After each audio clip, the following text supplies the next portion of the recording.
with them, this would be the end of his story.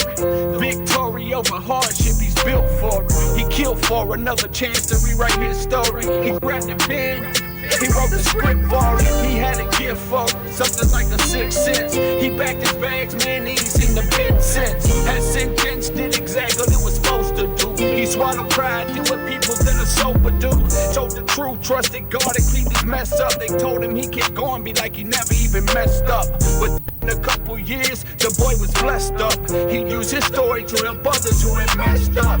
Matter of fact, rumor has it that he still has. He makes music, they say it helps heal ass. It's real bad once he's helping them through real battles. Real bad, know nothing about. And that's the story of the boy, and of course there's more to it. Maybe next time we'll get more into it. There's a moral to it, something for you to think of. Yo, you should think on it.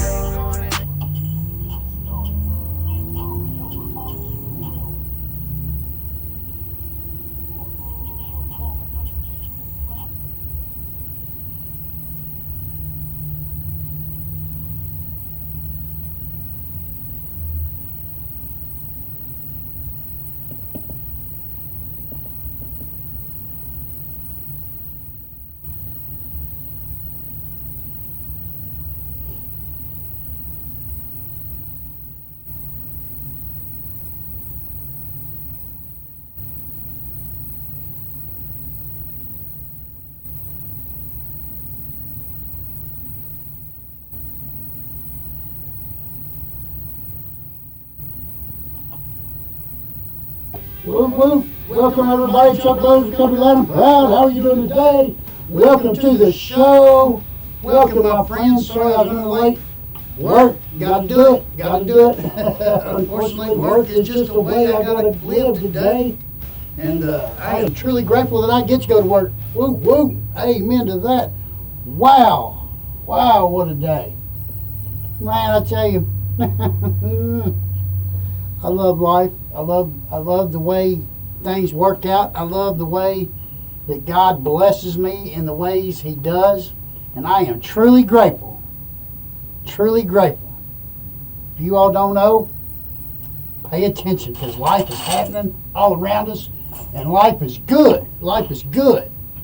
Truly grateful. Be sure to like and subscribe and share and hit that bell, hit them little dingers and hearts and all that good stuff. All that makes a difference in algorithms.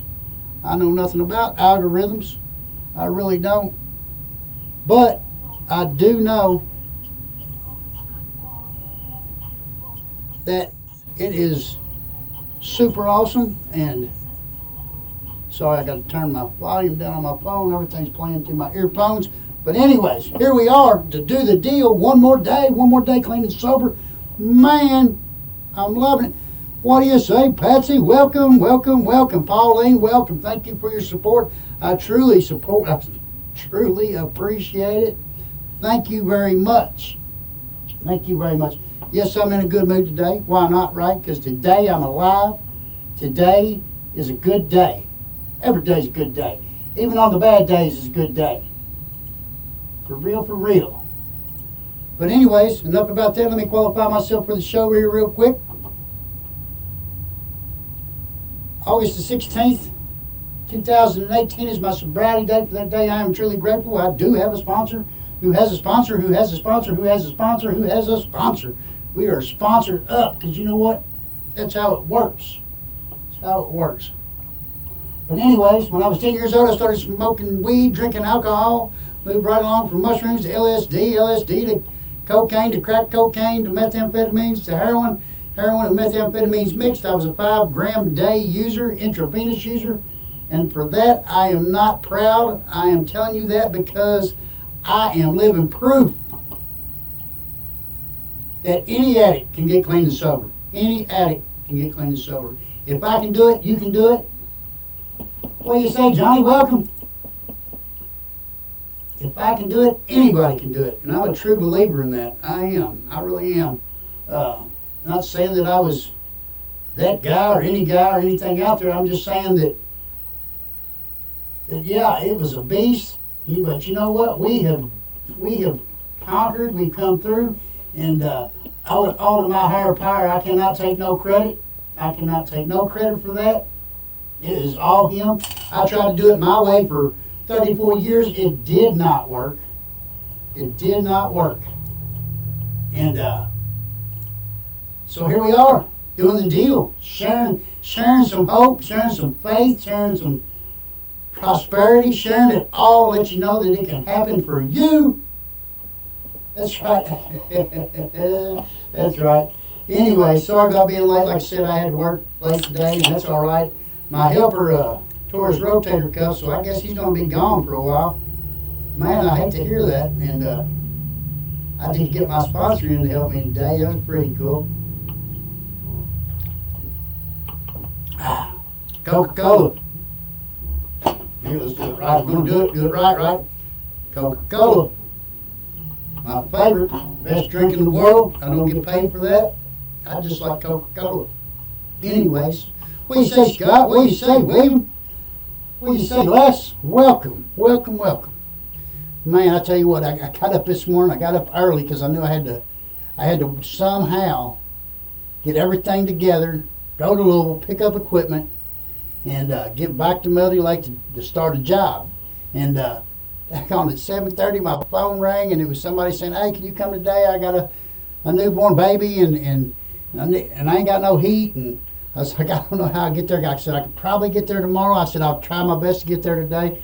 And the guy said, "Well, I'll get a little heater, and I can wait till tomorrow." So I looked down at my phone, and I had a text from a lady. And so I texted her back. I said, "Hey, this is Chuck. I'm sorry I missed your text." And she said, "Well, you might have talked to my husband." I said, "Oh, yeah?" And she filled me in, and she said, "He's done called 2 or 3 people," and they told me who they called, and I'm not going to say who on here because I was like, "You don't want to call them. They're going to tell you everything's bad, and it's going to cost you a fortune." And she's like, "I really want you to come. You come highly recommended." And I was like, "Well, I'm doing my best to get out there." And so I switched my whole day around, and I tried to get hold of my little brother so he could go to Louisville for me, and I couldn't get a hold of him in time, so I got a hold of my sponsor, and he said he'd go. And then I called the lady back. I said, "Look, I'll be there at 10:30. She's like, "I've already got 2 people coming." I was like, "No, not that. Don't do that, because now I got to pay 3 people that I didn't have to pay if he wasn't going to be there." And she's like, "No, I want you to still come." I said, "Well, I'll still come. Just let me know when everybody leaves, because I don't want to show up and another heat and air company's there." And so I get there, and 2 people done come fix this thing already, and it still wasn't working. Still wasn't working. Matter of fact, one of them changed a part, and it still wasn't working. Another one did something, and it still wasn't working. I was like, "Well, you know what? I don't know that I can fix it. If you got 2 people already come out here and they ain't fixed it, I probably can't fix it." Of course, I knew I could, but that's just what I say, I never cut nobody down. I try not to, especially another business. And but you know what? Joe Brothers Heating and Cooling, woo woo, we fixed it. We fixed it. They was truly happy, and I did give them a discount because they don't pay 2 people to fix something that they didn't fix. But yes, thank you, Johnny. I appreciate that comment there. I appreciate that. I don't know about my testimony being all that great anyways. I think, maybe it is, maybe it ain't. I really don't look at it. I look at it like that's my tools. Them are my tools to help other people. And it's what it's about. A lot of people get nervous about their past and stuff like that. Not me. I feel like that everybody in the world already knew what I was before I ever got here. And so I'm not ashamed of it, nor, like they say, we're not ashamed of the past, nor do we wish to shut the door on it. And the reason that is because if I can tell you my story, I can build confidence in you, that you know that I know what I'm talking about. And if you do, then you begin to trust me. And if you trust me, then now I can help you, because now you can start to let some of that anger and all that stuff out of you. And it works really good. I'm stuck. I ain't stuck. I ain't been stuck in a long time. Let me see here. I don't see it. It's not doing it on my end, Johnny. I apologize. My phone is stuck. I'm not on my phone, I'm on my laptop. But am I still stuck? See, I'm 30 seconds behind or ahead of you all, so I don't know. I don't see it on my side. But anyways, hopefully it'll all clear up, maybe. Got me nervous. Got me nervous. What's it doing? Am I doing anything? Yeah, I see I'm moving down there, I think. It's hard for me to tell. But anyways, we're just going to carry on and keep going. Keep doing the deal. Keep doing the deal. How about a sad trombone over that? Wah, wah, wah. But anyways, yeah, I think it's come back up there. I don't know. I can't tell unless you all tell me. Not anymore. Thank you. Thank you. Thank you. Anyways, moving right along to whatever. Did I tell y'all I got like the most toothbrushes ever the other day? I think I did. We're doing Easter baskets, and I got like a bunch of toothbrushes. I mean, that box is, I don't know how many's there. I need to count them. I need 200, and I think there's probably about 75 in there, maybe. I don't know. But yeah, I was truly grateful about that. And yeah, I didn't even see them coming. We was at a meeting the other night, and guy come in and he said, "Man, you know anybody needs any toothbrushes?" I said, "Yes, sir, I do. I need 200 of them." He said, "Well, I got quite a few," and he did, and I was truly grateful. And you know what? He was glad to help. He was just glad to help, and it was amazing. It's amazing. You know, these little donations that we do. It's, you know, a lot of it don't come out of my pocket or anything. A lot of it's donated by you all or other people, and I get to be the face of that whole big deal. And it's like you show up and the people look at you like they're in awe, like awe, and you start handing them stuff, and I swear I've given so many clothes and stuff that people is kind of like saying, "Hey, we don't need no more clothes for a while," but they just freak out on it because it's just so much. It's so overwhelming. It's so overwhelming. People in general are good people, I feel like. I mean, it's most people want to help the next guy out, and it's you know, when you look at the world, and I got to be careful myself when I like watch the news or watch everything that's going on in the world around me. Sometimes I need to stay in my lane, and what I mean by that is I can't worry about what's outside this line and what's outside this line. I got to stay focused on Chuck right here, because if I start focusing on this stuff out here, I start to go off in the ditch, and you know how it sounds, and my life is really like that. And I think a lot of people don't realize that there are people out there that want to help, that are there for you, but you got to ask sometimes. I mean, you do got to be careful. You got to watch people that want to use you as the example of, look, this guy did this, and this is what happened, and it didn't work out. Well, you know, it don't always work out. Life does happen all the time. Life happens all the time. It happens to me all like this morning. But you know what? It worked out. It worked out. I got a little aggravated, but you know what? Luckily, I was sitting with my sponsor. I was sitting right where I needed to be when things wasn't working out. And I'll tell him, I said, "See, man, this is what happens in my life every day." He's like, "Well, you got a problem with it?" I was like, "No." And I was waiting to see where he's going. "We need to pray on it, because you sound like me, you're a little upset, and really, you shouldn't be upset, because, you know, they didn't have no heat, and you couldn't get there." You know what? He's right. He's right. So I got to be careful, and I got to watch what I think, and they're trying not to get in that mood to where, you know, it's going to run my whole day. This was like at 8:30 this morning. It could have run my whole day. And then I turn around and I work, and I'm running late for the show, and I'm like, man, I got to go or get on here and tell everybody I'm going to be late again. I was just late the other day, you know.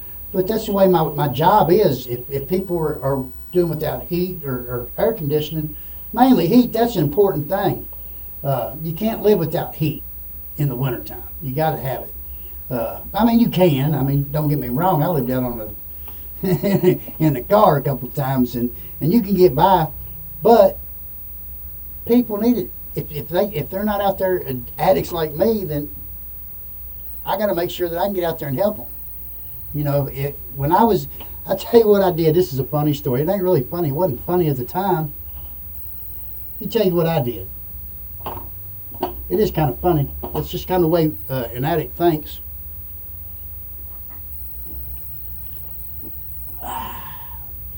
Man,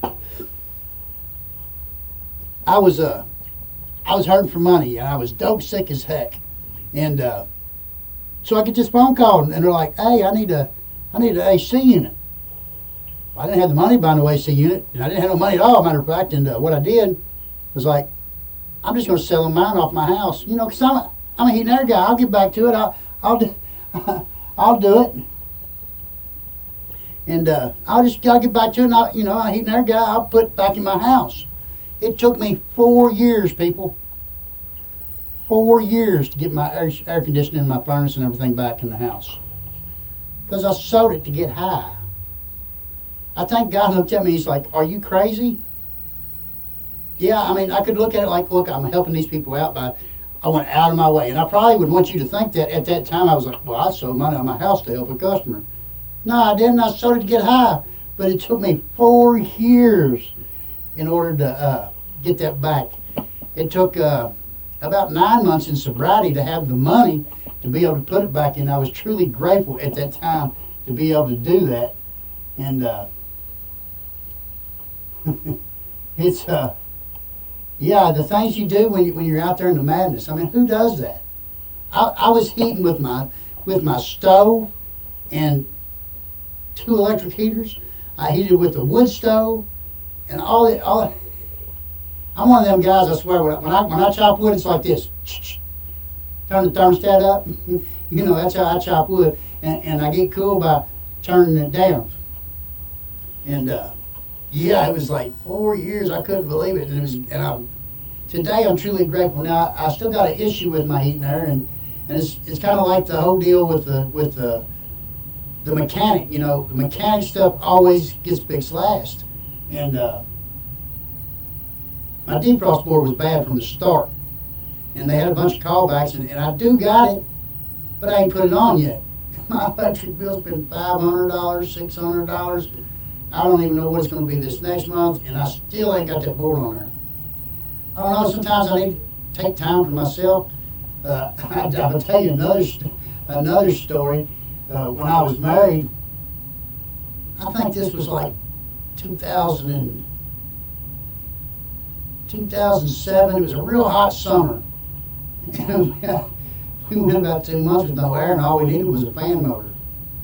And finally, one day, my ex-wife looked at me and she said, "Chuck, you ain't going to work." I said, "What do you mean I ain't going to work? I got to go to work. I'm slammed. I got all kinds of work to do." And she said, "You're not going to work." I was like, "Okay." She said, "You're not going to work till you fix our air conditioning." And yeah, so it took the deal there. It really took the cake. But it's a true statement. Auto mechanics, cars don't work. Heat and air guys, furnaces and air conditioners don't work. And then I get into recovery, and now I take all my spare time that I had, and I try to share with you all. Try to share with the next guy, let them know that there is a solution to all our issues, and we don't have to live like that no more, and you don't have to sit out there until the bitter ends. You know, jails, institutions, and death. You don't have to live that life no more. And if you're alone, let me tell you something about recovery. You are never alone in recovery. I swear I can get on my phone right here, and I can't show you because of anonymity, but I type in a couple of letters, and everybody I know in recovery pops up. So if I'm having issues, all I got to do is hit them couple digits, boom, start at the top of the list. I guarantee you, before I get to 3 people, 2 of them's unanswered. I love recovery. People really care about me, and not what I got in my pocket, not what kind of drugs I used to do. None of that. None of that stuff matters no more. You know, if you're still doing the next right thing and you're working on your recovery and you're doing your best, people in recovery is there for you. They really are. A lot of them will help you even if you've done dropped off the map. They just want you to come back because a lot of people don't make it back. I was talking to a buddy of mine, I can't say who it is, but man, I didn't realize, but he's like, man, I done fell off. Like, what do you mean you fell off? I got high. I said, what do you mean you got high? He's like, it was all a joke. It was all fake. I didn't do nothing. It was all unreal. You know, I didn't do what I was supposed to do. I just acted like I did. I was like, man, you have me fooled. But I didn't go to the same meetings and stuff, but it really crushed me. And I was like, man, I'm just glad you're back, and I'm glad you're being honest now. I mean, you come right out and was honest with me. I think that's the biggest thing in the world is honesty. And really not that you're honest with me as much as you're honest with yourself. And I think we can get somewhere now. And you know, I didn't dog him or none of that stuff. You know, at false pride we get if we mess up and we go out and use or something, then we start thinking, you know, oh, I don't want them to see me. I don't want to walk up there and get a white chip. I don't want to do this. I'm embarrassed and all. That false pride. You don't want to suck up that pride. Go in there and just admit it's screwed up. I mean, we're human people. We screw up. It's all right. I'll never get on somebody for messing up. I mean, I'm going to ask them why they did it, how they did it, or whatever, because I want to know what not to do. But the thing is, I'm glad you're back. I want to give you a hug and say, thank you, Lord, for making it back, because a lot of people don't. They use that false pride, and that pride keeps them from coming back. Next thing you know, they're dead, and it's all because that shame, guilt, and remorse, that false pride that didn't let them walk back in. Scared to death, somebody will say, oh, they did that, relapsed. It don't work that way. I've not ever seen that happen. Not ever seen it happen. Not one time. At least in 2.5 years I haven't seen it happen. But what do you say, Christy? What do you say, Chuck? What do you say, Christina? What do you say, Wendy? William, Scott, Pauline, Patsy? Thank y'all for being there for me. Y'all really are. Y'all don't even know how much this helps me, just knowing that you are here listening to my sick thinking and my sick ways. And sometimes I pride myself on being sicker than most. I don't know. We all have a gig, right? But my gig now is to do the next right thing and share this stuff with you, because you know, you might be that guy out there suffering, don't want to walk back in because you're scared to death of what somebody's going to say about you. Don't worry about what they're going to say about you, because it's your life that means everything. You know, I got to focus on my stuff. They call this stuff, what's the word I'm looking for? Woo. Burn up that brain cell, dang on it. Don't laugh at me. Nah, you can laugh at me all you want. I don't mind if you laugh at me.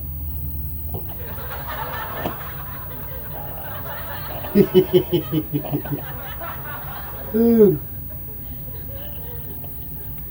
But you got to focus on yourself and do the right thing. I mean, you got to give it away to keep it. You got to give it away to keep it. And this is what I do here. I'm giving it away. I'm sharing and service work and whatever. I don't care if you just stick your hand out and say welcome. That's service work. If you're in there making coffee, that's service work. You don't have to be out there doing what I'm doing. You don't have to be doing a podcast. I mean, I like it. I enjoy it. I can't believe that I do it. Chuck Brothers don't do this kind of stuff, but it's worked out great in my life, and it's really helped me out through this COVID-19 stuff. But all you really got to do, read your book, talk to your sponsor, shake a hand or two, make a cup of coffee. Heck, put the coffee pot up. It don't take a lot. You know, I know everybody don't let me talk about God, but I'm going to say this like this. If you don't never take that first step, God's never going to help you. He wants you to take effort. And once you do that, it'd be like me. I mean, he wouldn't help me. Maybe he did, maybe he didn't. I don't know. I can't say he was or wasn't, but maybe most of the time he was walking, carrying me that time. I don't know, but I can tell you this. When I was willing to do something different and make a step towards it, man, miracles fell out of the sky. I don't know. That's what happened for me. Maybe he will do it for you for nothing. I don't know, but that's what it took for me. I had to do something different. I had to make effort. And the more I put into this stuff, the more I do for recovery, man, the freer I get. How free do you want to be? I want to be so free I don't have to worry about nothing no more. I don't want to have to worry about anything. All I want to do is go out here with a big smile on my face. $1 million when it's at Rockets of Recovery. And go home and be with my son and just live life to the fullest on God's terms, on life's terms. You see, today I don't have to go get high. I don't have to go get drunk over because my car broke down, my rear end's going out, or my electric bill was high. I don't have to go out over that no more. I don't have to go out because the day was sunny or the day was rainy. Because all them excuses I used to use to get high, I don't have to do no more. Because I'm not running from nothing. And I know what you're thinking. You're thinking, well, I wasn't running from nothing. I just like partying. That's my story. I just like partying. And I didn't realize until I got in deep in myself and started working on me that there was some pretty gross stuff that was going on inside my head that I didn't even realize. I didn't even realize. And it was just amazing. It was just an amazing wake-up call to be able to say, you know what? Yeah, I didn't have to be a smart aleck. I didn't have to cuss you out. I didn't have to do all that stuff I did. I could have shut up and took it. I could have minded my manners. I could have walked away. I didn't have to say nothing. I had to find my part in all of that stuff. And it's just, and my favorite one to talk about is, and I know it's going to seem weird to you all, but where I was sexually abused. Why would I want to talk about that? Why would that be my favorite one? And I'll tell you why it's my favorite one. It's because that's what people think. How am I going to ever say something about that? How am I ever going to get that out?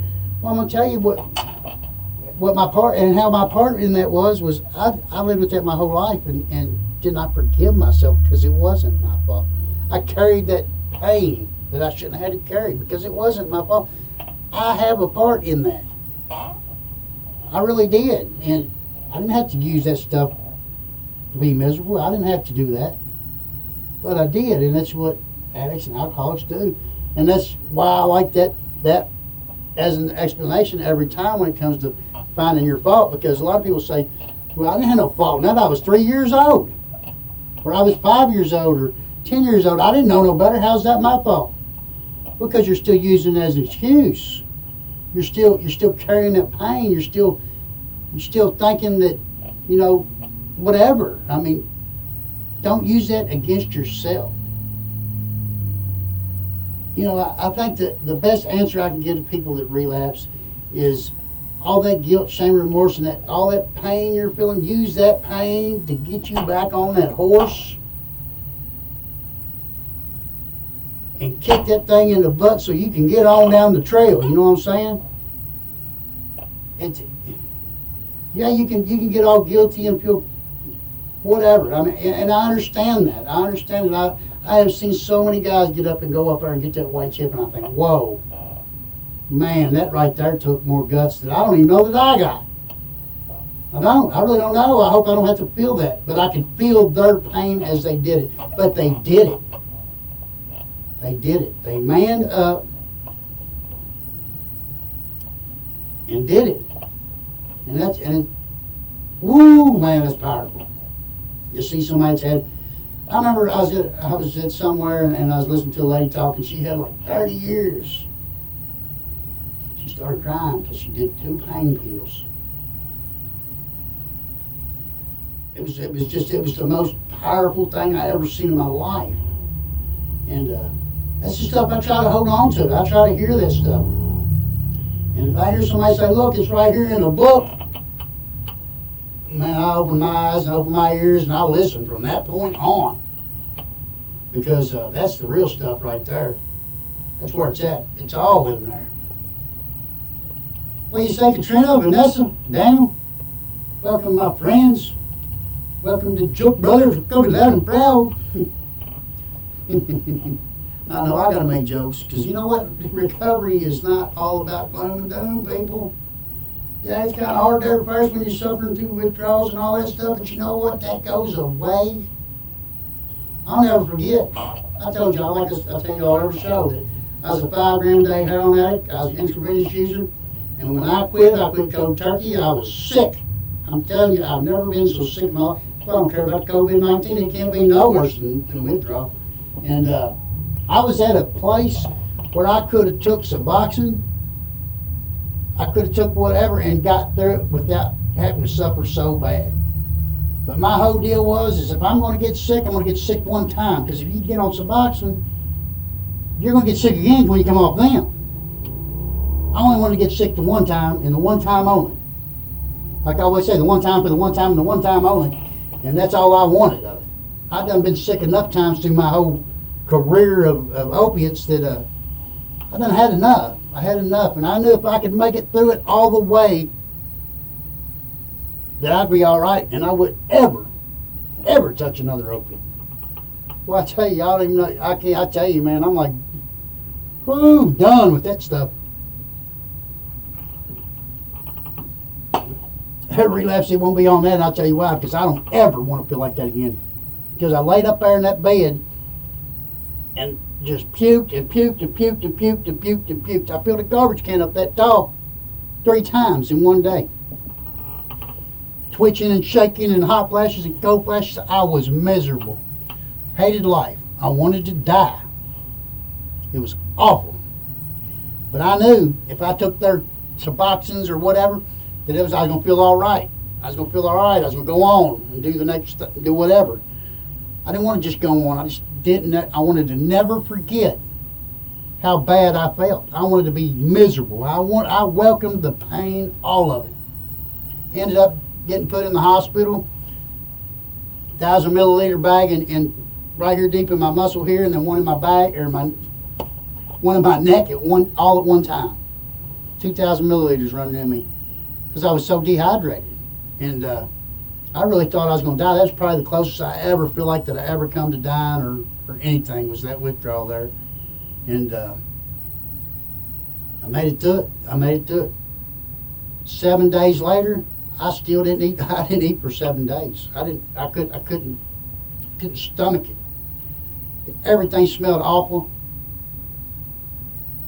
Everything tasted awful. It was like, that's the way I can explain it. When you stick it in your mouth, it was like your mouth would be so dry you couldn't even hardly swallow. It was just awful. And about the 8th, 9th day, I started eating again, and things started to taste better. But it wasn't over.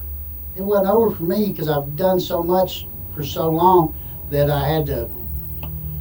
I swear it took 6 months, people. It took 6 months before I felt like that I could walk.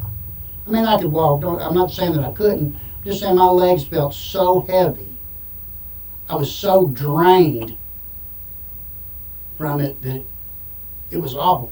And then finally, one day, you know what? I went to bed and I was drained. I was miserable. I was hating life.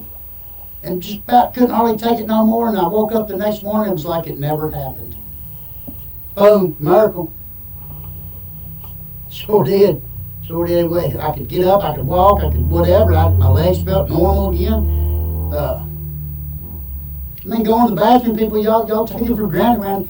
When I never thought I'd have a solid turd again. I mean, I really didn't. I know it's gross and it's something I really want to talk about on Facebook or on a podcast, but I really did. I didn't think I was.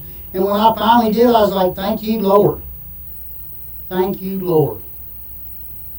And at that point, I knew that eventually I'd get over it.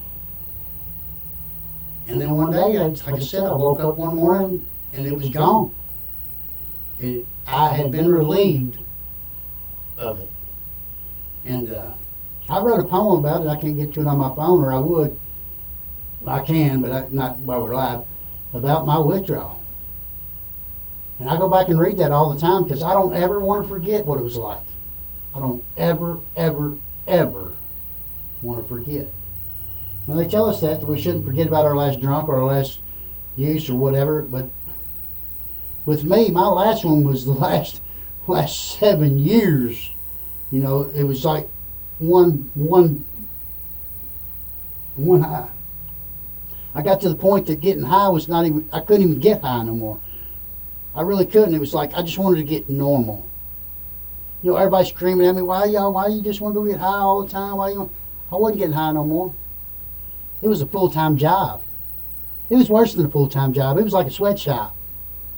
I had to have dope for 3 days from now because I had to be normal. The worst part in my addiction, I got, this is how when I started shooting up, this is what happened. And let me see what time we got here. We're good because I'm going to go over a little bit because of the being late. But I'll tell you what happened. I had a buddy that started staying with me, and I never shot up. And I'm an addict, people, 100%. But I never used no needles, and I wasn't going to use no needles and all that. And it really makes me mad when people say that and they put down people that do, because I'll tell you where you're at, you just ain't got there yet. Because you will. If you get to that point, you will, like I did. And he did it. He went to back a morphine pill, and he shot that thing, and he kind of his eyes rolled back in his head. He's like, ah.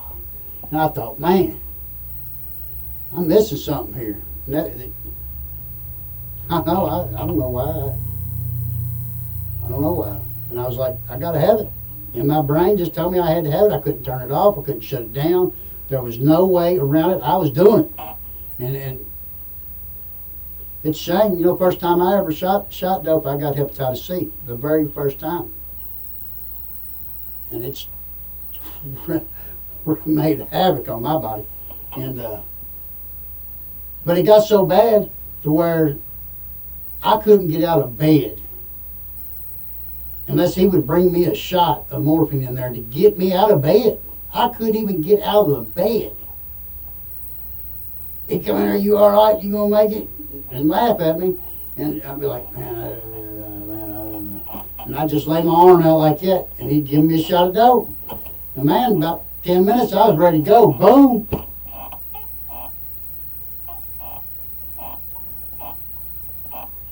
I was good at that point. And that went on for probably 6 months. And that was way before the heroin ever started. And I don't know, man, them morphine pills were awful. We got to where we was doing them great big ones and at 300 milligrams. I don't know, and it was awful. All I can remember was just suffering to go to work just so I could make enough money to be able to buy something in order to feel normal.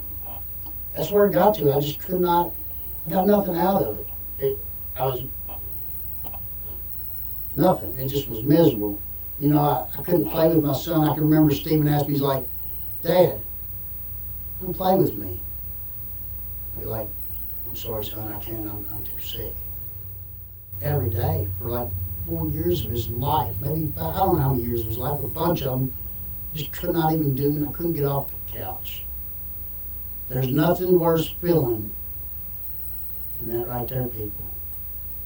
And then when I get up here to the healing place, you know what they tell me? I tell them I love my son. They say, no, you didn't. No, you didn't. You make me mad. Super mad. Don't tell me I don't like my son, don't love my son. I said, well, you didn't. If you did, you wouldn't have been out there doing dope. You choose the dope over your son. I said, no, I didn't. Well, what are you doing here? See, people, that's what we do. That is what we do. We love our kids, but you know what? We love that dope even more.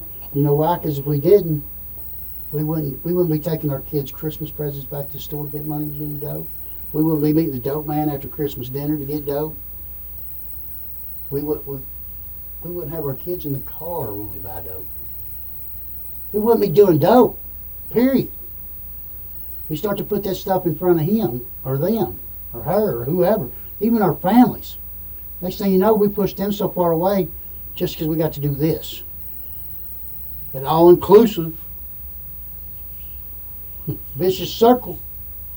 Whew. It's miserable. You know what the greatest thing in the world is, though? You don't have to live through that no more. Matter of fact, I did enough heroin for all of us that nobody has to do no heroin. And I'll tell you right now, it ain't worth it. It ain't worth it. You don't have to do it. There is a solution. And if you stop putting stuff in you today, you won't have to feel like that ever, ever, ever again. You might feel like it for now, But I'm here to tell you it goes away. It goes away. And you can get through it. You know how I know? Because I done did it. I done did it. I prayed up there to my higher power. I said, please, Jesus, I'm tired of this. Can't live like this no more. I don't want to live like this no more. If I want to live like this from now on out, go ahead and take me out. Take me out. And he did. He took me right out of addiction. He sure did.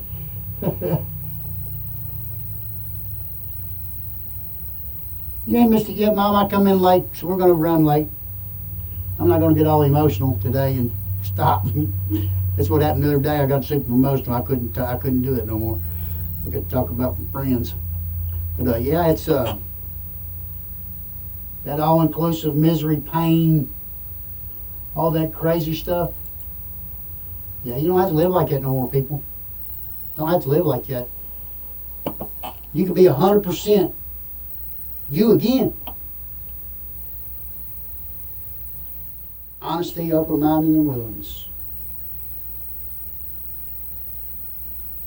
Believe that there is a possibility of a higher power. You don't have to believe that there is a God. You don't have to believe in none of that. Just believe that there might be a possibility that there is, and that if there was, that they could help you.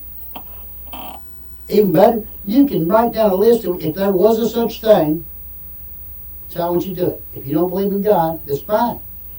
Get you a pen and paper and say, if there was a such thing, and I was going to make, and this is totally fictional, but if there was one, he would be like this. Write that down. All them qualities.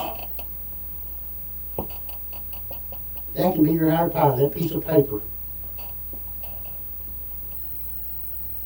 Get honest, reach out, ask for help. You know me, I'll be glad to help you. Ain't nothing I like better. Ain't nothing I like better than to help somebody out and see what God does through me in their life. Because I know it's not me. I don't.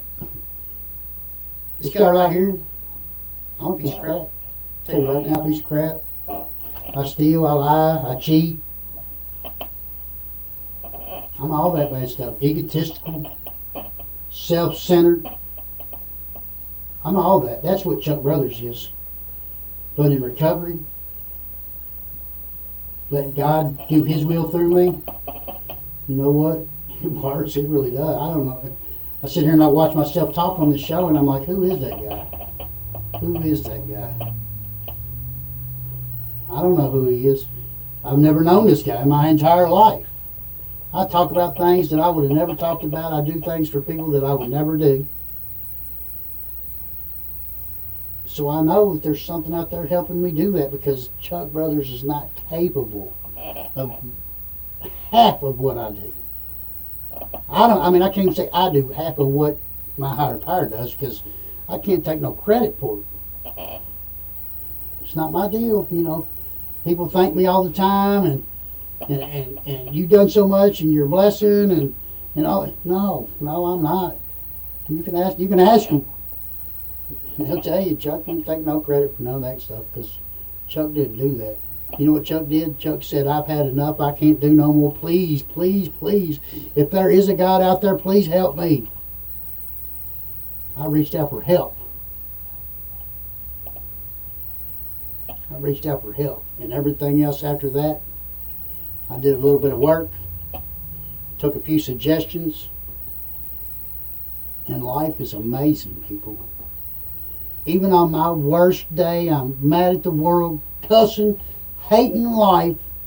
It's better than my best day out there using. I can promise you that. You know what? I don't have to worry about what the people say up here at the store no more. You know, when I got out of rehab, I'm gonna tell you, my mom will tell you right here. She's on there, Virginia Howard. She'll tell you. She just had quadruple bypass surgery, and I wouldn't walk in the store for nothing. She had to walk in the store to get my cigarettes. You know why? Because I was shameful of who I was. I was ashamed of my past. I was afraid somebody's going to say, look, there's that junkie right there. I know, right? I was scared to death of that. I don't care what anybody says to me anymore. I don't care if they call me a rat, cheat, thief, lying, piece of crap, junkie. None of that. I don't care. Call me what you want. That's your problem, not mine. You know, what's wrong with you to make you want to hate me so much? Because 95% of the time, it's on them. It ain't on me. If you hate me like that, you got a problem, not me. And it ain't none of my business anyways. But I tell you what, if you want to reach out and you want some help, I'll be the first guy to reach out there and grab your hand. I got a friend of mine. He wasn't a friend of mine all the time. Back in when I tried to hang myself right here in this picture here. He comes up here right first time. No, one more time. One more time to the one time. I don't even know what I did with it. It was just right there. Boom, that one right there. He called me up, he said, hey, you son of a blah, blah, blah, blah, blah. Next time you go to hang yourself, why don't you call me up? And I'll hang from your feet, make sure you do it right. He meant every word of it. He meant every word of it. But you know what? I did the next right thing. I was at a place, and he was walking up, and you know what? I thought to myself, God, please, not this guy. I hate this guy. Please, God, don't let this guy be that guy. He walked up to me, and I stuck my hand out, and I said, welcome home. There's a better life. And he'll tell you today, if I didn't do that, if I'd said anything else, I might have ruined his sobriety forever. He might not have ever came back. But I didn't. God found a way to work through me, to work into him, and he is super sober today. Super proud of that guy. Super proud of that guy. He's working it. He's doing the next right thing. And we are like best friends. And he came up to me one day and said, Chuck, I'm sorry I said that. He said, if somebody was to mess with you today, they'd have to go through me.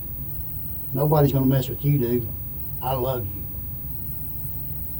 And I can't even begin to tell you the joy and the happiness and the love felt in my heart, in my body, that I got from that right there. The dude told me he wanted to hang from my feet to make sure I did the job right. Whew. Man. Crazy. Crazy, crazy. Crazy babies never said that. Anyways, can I get a whoop whoop? Whoop whoop. God is good every second of every day.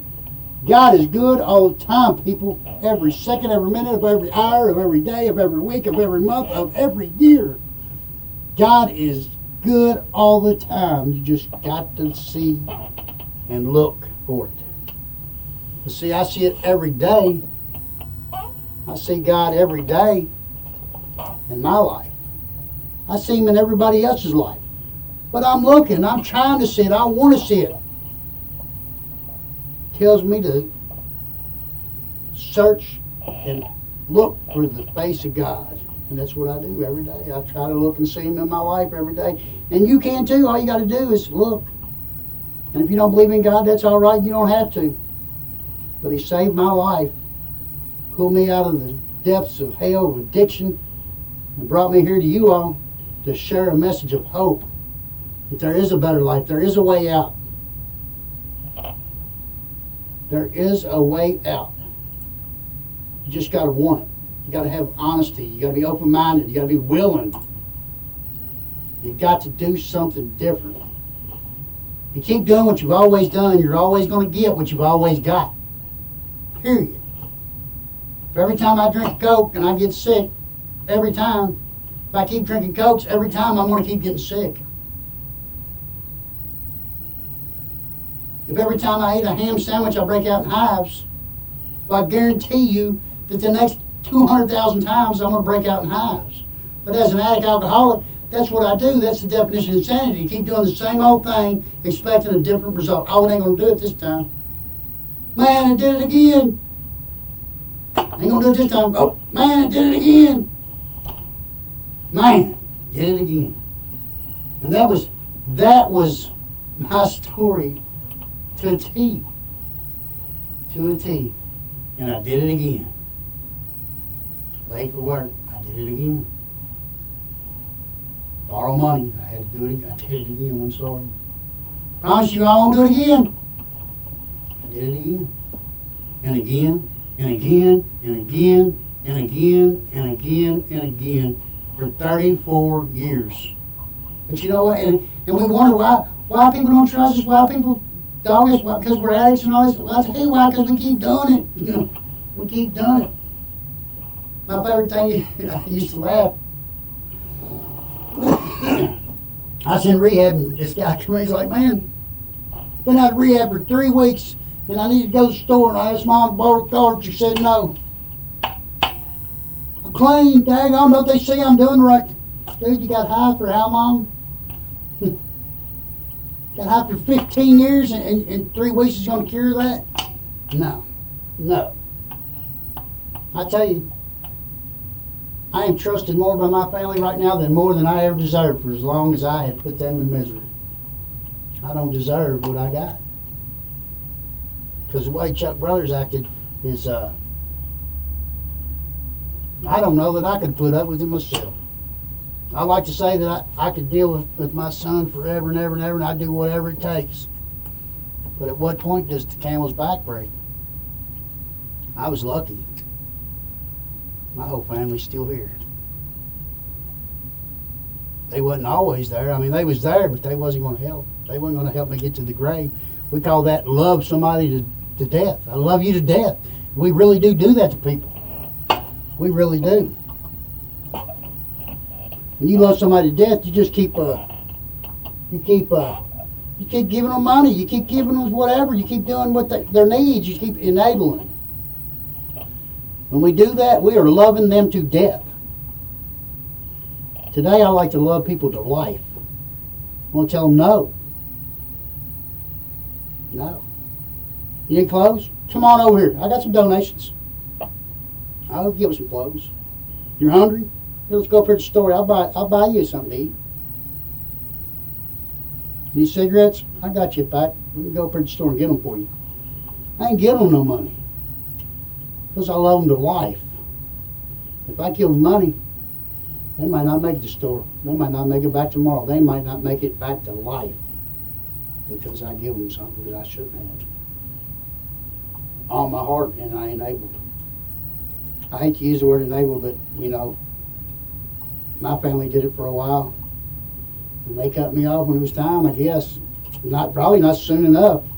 And I'm still alive. And I don't know if it's because they didn't hand me money or whatever, but I'm still alive because somebody seen fit that I needed to tell you all a story today. So here I am. I'm suiting up, showing up, doing the deal, sharing whatever I can, whatever I think could help you find your way out of it, out of the madness. Find your way out of the madness.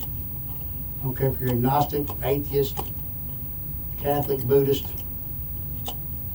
whatever.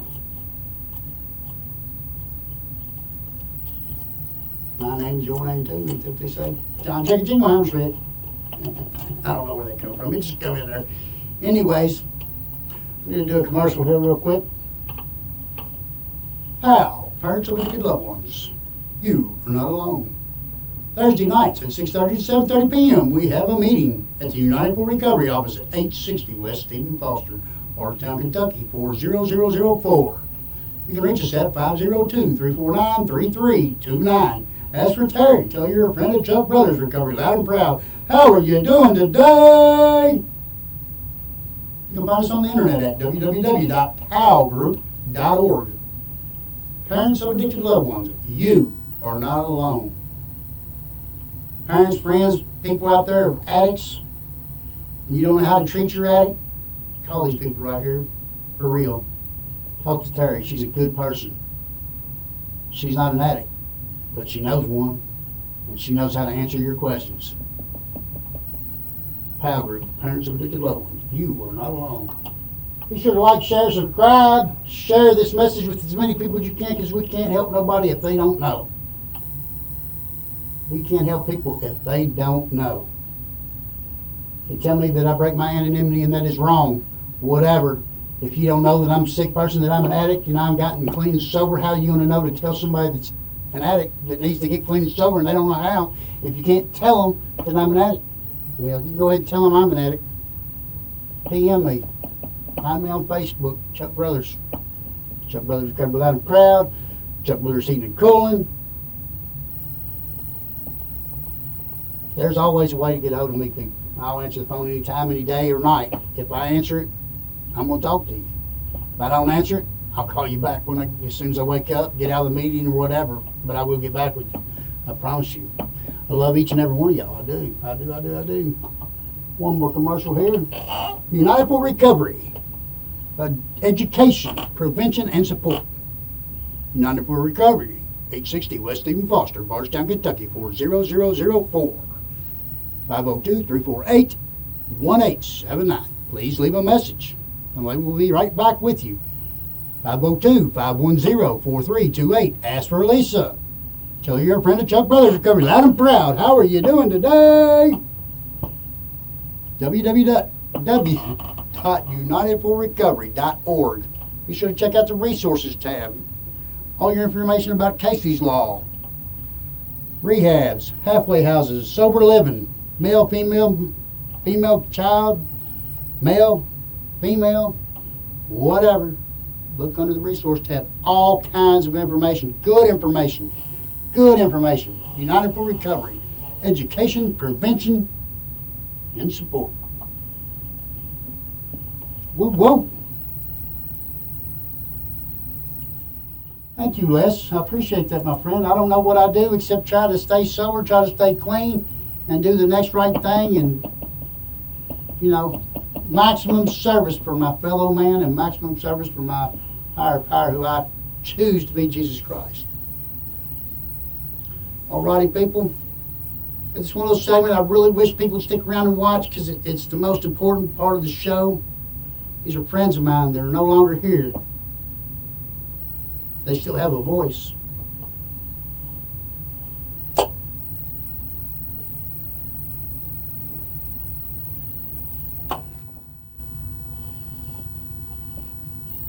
They are Kent and I. These people ain't with us no more, and I truly miss them.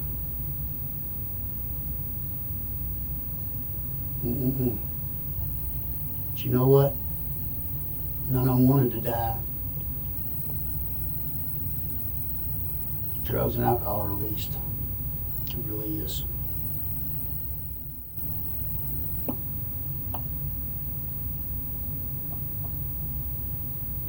Yeah, it's really that takes it out of me, people.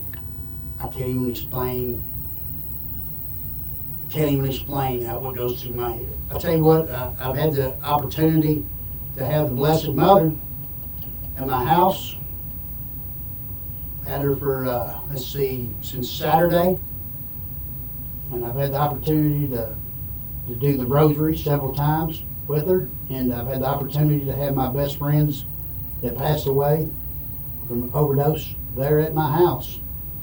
His mom and his brother to come over and do the rosary with me, and I know if you don't believe in God, whatever, but it's been amazing, an amazing thing to be able to have that.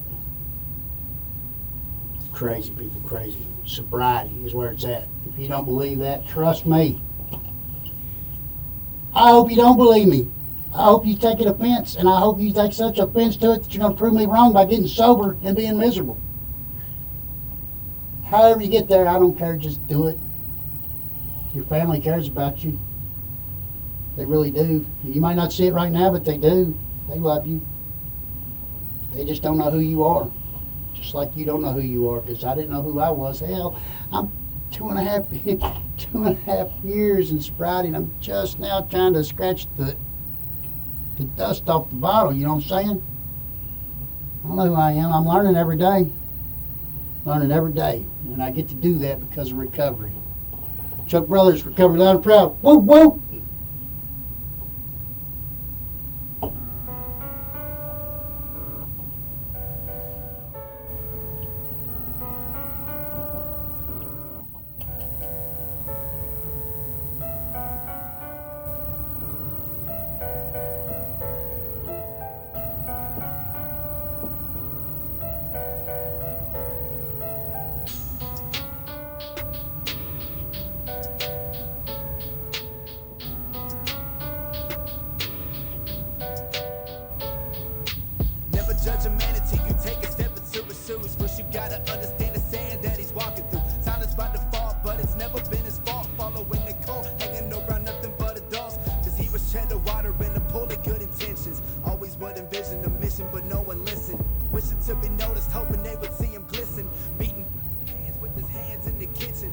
action on his passion, cause he made his own decisions. Stitching the incisions, never brought with those opinions. In addition, started drinking, never mixed it with some thinking. Sinking into loneliness and living for the weekend. Waking up confused and popping pills for his amusement. Loving his guitar, but took the drugs, he had to lose it. He wants to hit the road, but doesn't own a car to cruise it. Now he's all alone with a cup of purple juices. Laughing with the mattress, scratching at his bruises. Jack off to an actress that he's watching in a movie. He's never getting action, girls are scared of his delusions. If legends never die, how it's not the kid to prove it. Never walk alone. Never walk alone. Never walk alone. And life's a battle.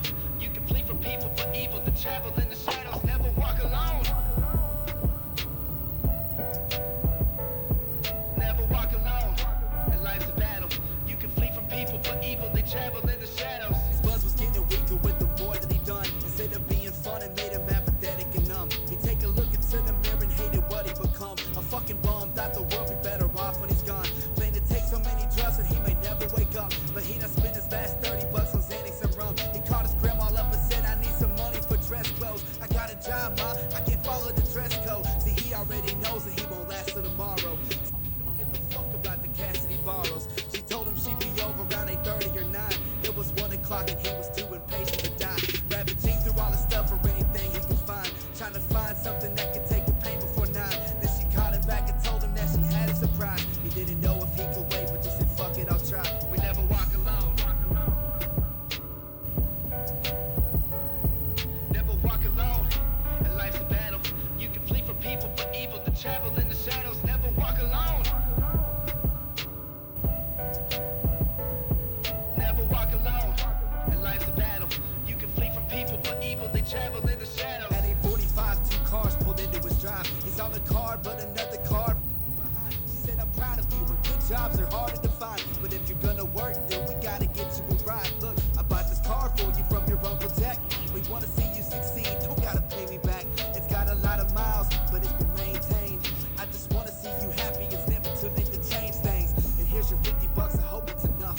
At Salvation Army, that might even get you a tux. She hugged him hard and said, I hope it's get you out of your funk.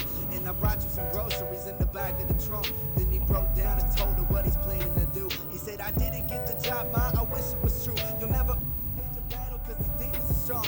And I hate to admit it, but I done lost and they won. And all I ever really wanted was a moment of silence. These voices in my head are telling me to be violent. I try praying to God, don't ever respond. But the voices go away whenever I take a bump. Then she dropped the keys and started gasping for air. Oh my God, my breath, take a seat in this chair. We sat her down and then Jack hopped out of the car. She continued to struggle, but now she's grabbing his arm. And Uncle Jack shouted, call 911. You're a fucking coward, Howard, damn it, look what you've done. A piece of straw can break a camel's back and you were the one. My brother took his life and sure as piece of shit of a son. Howard screamed, I never knew him when he died, I was young. This is not my fucking fault cause I get high to have fun. But you Dollar Green intros. I gotta run, and I'ma take my fucking life cause that's what all of us want. We never run. Dollar Green. Never walk alone, and life's a battle. You can flee from people, but evil to travel in the shadows. Never walk alone. Never walk alone, and life's a battle. You can flee from people, but evil they travel in the shadows. Dollar Green intro.